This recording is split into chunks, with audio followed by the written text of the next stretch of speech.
El mejor día, bendecidos a un nuevo estudio del Ministerio Gracia y Verdad de Jesucristo. Soy Alfonso Ortiz, colaborador de Jesucristo. Saludamos a todos los hermanos que hoy nos están sintonizando por todos los medios y los declaramos reinando en vida. Les ruego que nos des un like en nuestra página del Facebook, se suscriban a nuestro canal y que visiten nuestra página www.graciayverdadjesucristo.com y así puedan acceder a nuestra biblioteca de estudios. También nos pueden llamar al teléfono más 506 8722 1158. Repito, más 506 8722 1158 o escribir al correo graciayverdadjesucristo@gmail.com y con gusto responderemos sus inquietudes. El tema de hoy es: aparecerá por segunda vez. Es importante resaltar que el pasaje dice aparecerá por segunda vez, no deja campo cuarta aparición. Es decir, que en esta segunda venida se debe cumplir todas las demás profecías referentes al Mesías. La primera pregunta que surge es: ¿por qué tiene que haber una segunda venida si en la primera venida Jesús dijo en la cruz, consumado es? Para responder esto tenemos que volvernos a la profecía de Isaías 61 del versículo 1 al 11, una profecía que Jesús cumplió solo en parte en su primera aparición, pero que terminará por cumplirse totalmente en su segunda venida en gloria.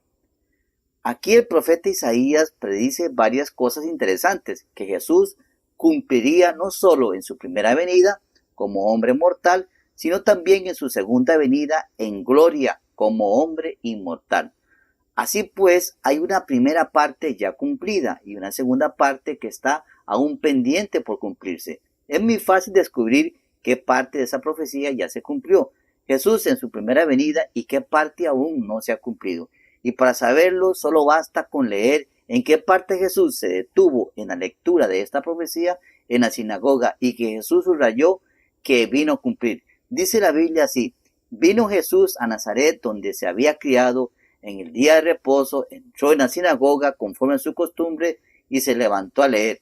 Y se le dio el libro del profeta Isaías, y habiendo abierto el libro, halló el lugar donde estaba escrito: el Espíritu del Señor está sobre mí, por cuanto me ha ungido para dar buenas nuevas a los pobres, me ha enviado a sanar a los quebrantados de corazón, a pregonar libertad a los cautivos y vista a los ciegos, a poner en libertad a los oprimidos, a predicar el año agradable del Señor. Y enrollando el libro, lo dio al ministro y se sentó. Eso está en Lucas 4, versículos 16 al 19. Hay que tener presente por qué se detuvo ahí, que Cristo abrió el libro del profeta Isaías, capítulo 61, y en la misma sinagoga judía. Y ya sabemos que Isaías fue un profeta de Dios que vivió muchos siglos antes que Jesús naciera de María la Virgen.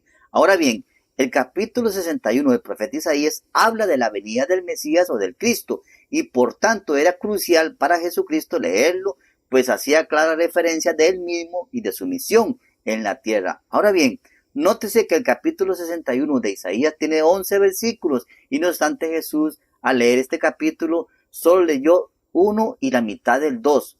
El versículo 2 en su segunda mitad y los versículos 3 al 11 él no lo leyó y solo se limitó a enrollar el libro y dárselo al ministro para que luego él tomara su asiento. La pregunta surge inmediatamente: ¿por qué Cristo no leyó todo el capítulo 61 de Isaías y sus 11 versículos si hacían referencia a él y su obra en la tierra? Todo el capítulo 61 de Isaías habla sobre el Cristo y su obra en la tierra. Sin embargo, este capítulo nos habla de una obra mesiánica que sería realizada en dos fases o etapas separadas por un periodo de largo tiempo. Una primera parte del 1 y al 2 que ya se cumplió con la primera venida de Cristo, y una segunda parte del 2 al 11 que se cumplirá con la segunda venida o aparición de Cristo en gloria con todos sus santos ángeles. Veamos qué es lo que Cristo ya cumplió en su primera venida y luego qué cumplirá en su segunda venida. En la primera venida de Cristo venía relacionado con el pecado, por eso tenía un cuerpo de debilidad. Su misión principal fue tratar con el pecado. Esto lo podemos corroborar en el libro de Juan, capítulo 1, versículo 29, que dice: el siguiente día vio Juan a Jesús que venía a él y dijo: he aquí el Cordero de Dios que quita el pecado del mundo. También es interesante la cantidad de pasajes en el Antiguo Pacto que habla de un cordero que se sacrificaba para cubrir los pecados. De Génesis en adelante, por ejemplo, tenemos en Éxodo 29, versículo 38, dice así: y esto es lo que ofrecerás sobre el altar, 2 corderos de 1 año cada día continuamente. Cuando Jesús dijo consumado es, en Juan capítulo 19, versículo 30, él estaba declarando que su obra de salvación, el sacrificio por los pecados de la humanidad, estaba completa. A través de su muerte y resurrección, Jesús pagó el precio por el pecado y abrió un camino nuevo y vivo para la reconciliación entre Dios y sus hijos. También podemos leer en Efesios capítulo 1, versículo 7, en quien tenemos redención por su sangre, el perdón de los pecados según la riqueza de su gracia. Al morir y resucitar Jesús, los creyentes son justificados, o sea, declarados justos ante Dios y reconciliados con Él por la fe en Jesús.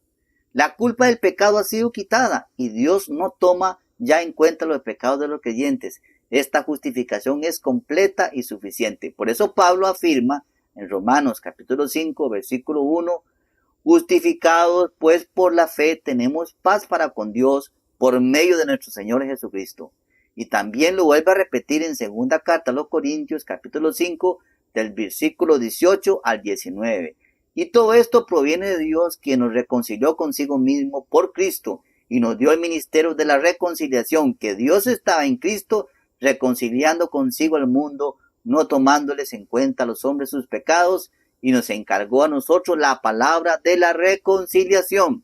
Definitivamente, con la venida de Jesucristo se inicia el proceso de redención de los hijos de Dios, sin importar raza, sexo, educación, nacionalidad o religión. Jesús vino a salvar lo que se había perdido, sus hijos, los escogidos.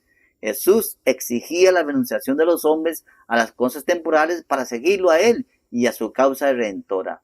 La iglesia está compuesta por todos los salvos de todas las naciones y tenemos la responsabilidad y el mandato de seguir proclamando ese mismo mensaje de la buena nueva del reino a todas las naciones. Efesios 3:10 dice: para que la multiforme sabiduría de Dios sea ahora dada a conocer por medio de la iglesia a los principados y potestades en lugares celestiales. Hasta este punto hemos hablado de la primera venida de nuestro Señor al mundo, es decir, su propósito. Él vino a preparar a sus elegidos, su iglesia, para que reinen con Él en vida, en su reino con un cuerpo de debilidad. Su mensaje fue siempre el reino de Dios. Esta proclamación es la meta de la carrera cristiana, la cual Jesús selló y certificó con su propia sangre y su resurrección gloriosa de entre los muertos.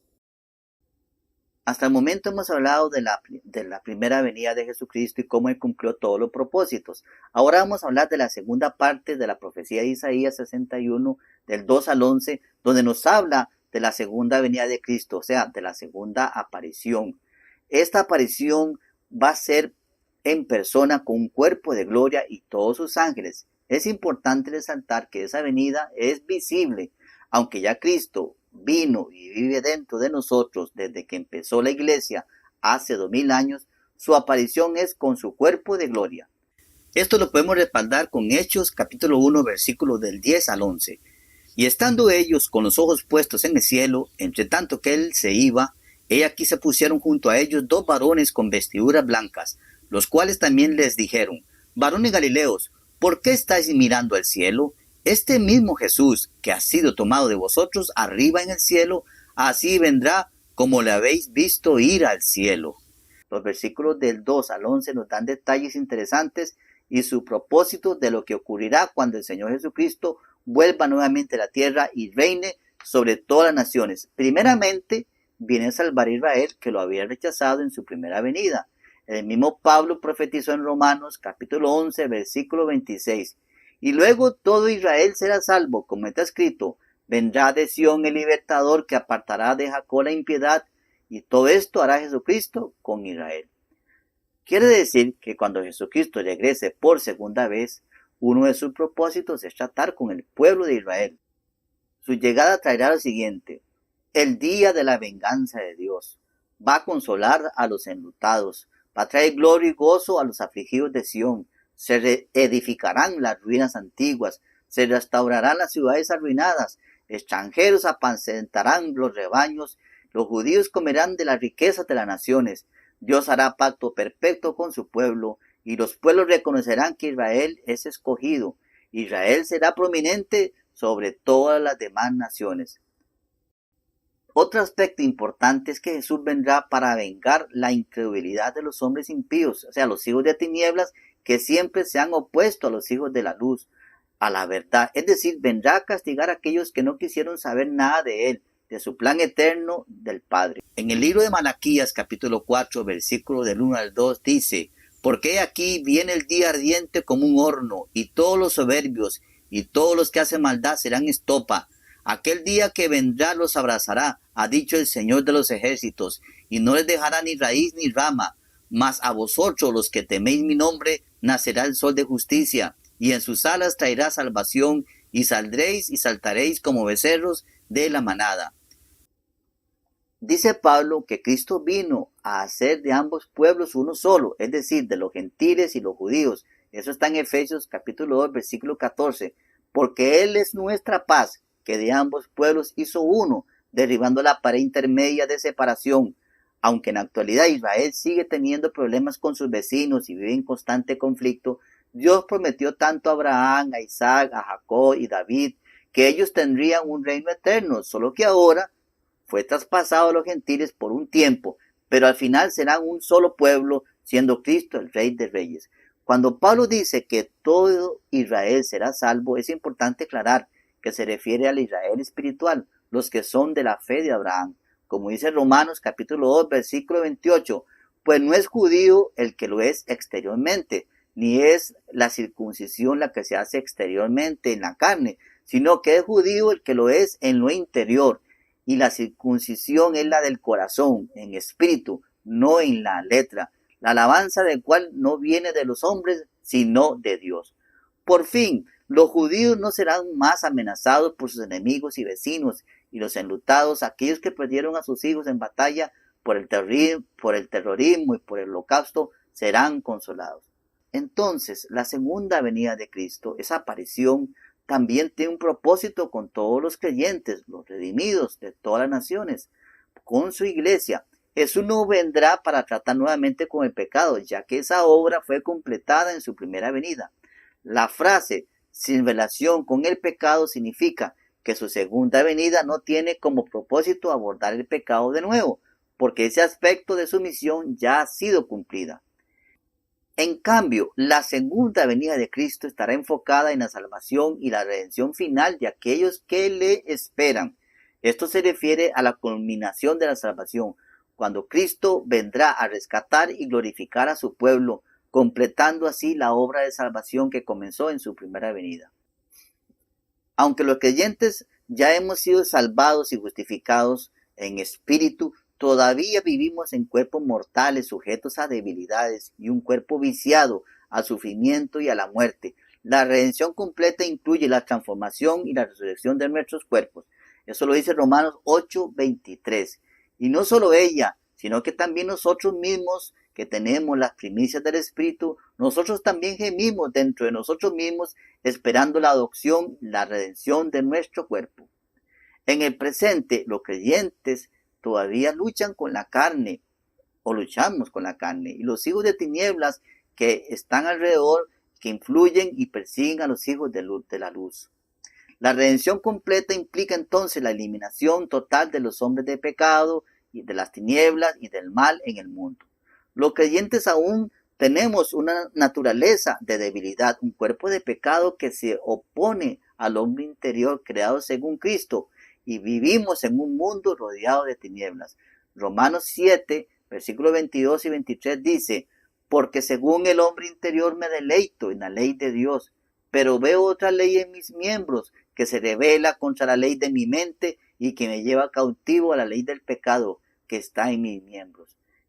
La segunda venida de Cristo traerá el establecimiento definitivo de su reino eterno, donde habrá justicia, paz y la presencia completa de Dios en su pueblo. También esa segunda aparición de Cristo hará que los creyentes seamos transformados y recibamos cuerpos glorificados para vivir eternamente con Cristo en su reino. Podemos leer eso en Filipenses capítulo 3, versículos 20 al 21. Mas nuestra ciudadanía está en los cielos, de donde también esperamos al Salvador, al Señor Jesucristo, el cual transformará el cuerpo de la humillación nuestra para que sea semejante al cuerpo de la gloria suya, por el poder con el cual puede también sujetar a sí mismo todas las cosas. En la primera carta a los Tesalonicenses, capítulo 4, versículos 16 y 17, dice: porque el Señor mismo con voz de mando, con voz de arcángel y con trompeta de Dios descenderá del cielo, y los muertos en Cristo resucitarán primero. Luego nosotros los que vivimos, los que hayamos quedado, seremos arrebatados juntamente con ellos en las nubes para recibir al Señor en el aire, y así estaremos siempre con el Señor. Otro aspecto importante es que va a quitar la muerte para siempre, y todos sus enemigos los destruirán. No habrá más hijos de tinieblas, sino que sus hijos brillarán como las estrellas eternamente. La primera carta a los Corintios, capítulo 15, versículo 24-26, dice: luego al fin, cuando entregue el reino al Dios y Padre, cuando haya suprimido todo dominio, toda autoridad y potencia, porque preciso es que Él reine hasta que haya puesto a todos sus enemigos debajo de sus pies, y el postrer enemigo que será destruido es la muerte. Hermanos, existen más de 20 profecías y señales relacionadas con la segunda venida de Cristo, que en otro estudio se pueden analizar. Aunque una gran parte de las señales se han cumplido en la actualidad, es necesario que en su segunda aparición se cumplan todas las profecías. Así no deje ninguna duda de que el Mesías regresó por segunda vez, como sucedió cuando vino por primera vez y se cumplieron muchas profecías relacionadas a él. En resumen, la frase aparecerá por segunda vez en relación con el pecado subraya que la misión de Cristo en su segunda venida será diferente a su misión en la primera venida, ya que no vendrá a ofrecerse como un sacrificio por los pecados, sino a terminar la redención de sus hijos, al erradicar completamente la presencia del mal en nuestros cuerpos, resucitar los cuerpos de los creyentes y establecer un reino eterno de justicia y de paz. Por lo tanto, la declaración de que Cristo vendrá sin relación con el pecado se refiere a que la obra de tratar con el pecado ya fue completada en la cruz, y su segunda venida traerá la consumación final de la redención prometida. Por último, y no deja de ser importante, es que Cristo, cuando venga por segunda vez, tiene que cumplir todas las demás profecías antes mencionadas, porque ya no hay una tercera o cuarta venida. Si no se cumple todo lo escrito, entonces todavía no se ha cumplido que Jesucristo vino por segunda vez, sino que su iglesia anhela y ama su venida, como dice la segunda carta a Timoteo, capítulo 4, versículo 8. Por lo demás, hermanos, me está guardada la corona de justicia, la cual me dará el Señor, juez justo, en aquel día, y no solo a mí, sino también a todos los que aman su venida. Que tengan un excelente día. Recibo que los ojos del entendimiento han sido abiertos en muchos de los que están viendo este programa, sabiendo que el Espíritu de Cristo vive en cada uno de nosotros, y por eso estamos perfectamente unidos a Él en un solo espíritu, reconociendo como el único Señor y digno de toda gloria y honra. Debemos estar seguros y en reposo, sabiendo que tenemos una poderosa cobertura espiritual que es Cristo en nosotros, la esperanza de gloria. Ahora somos una nueva creación hecha a la imagen de Jesucristo resucitado, el cual es el único mediador entre Dios y los hombres, que estamos reinando en vida, unidos espiritualmente a su iglesia y con el poder del Evangelio de Cristo en nuestra mente y en nuestra confesión. Nos vemos en el próximo programa del Ministerio Gracia y Verdad de Jesucristo, y por favor, compartan estos programas para que otros puedan disfrutar de las riquezas en Jesucristo. Hasta pronto, bendecidos.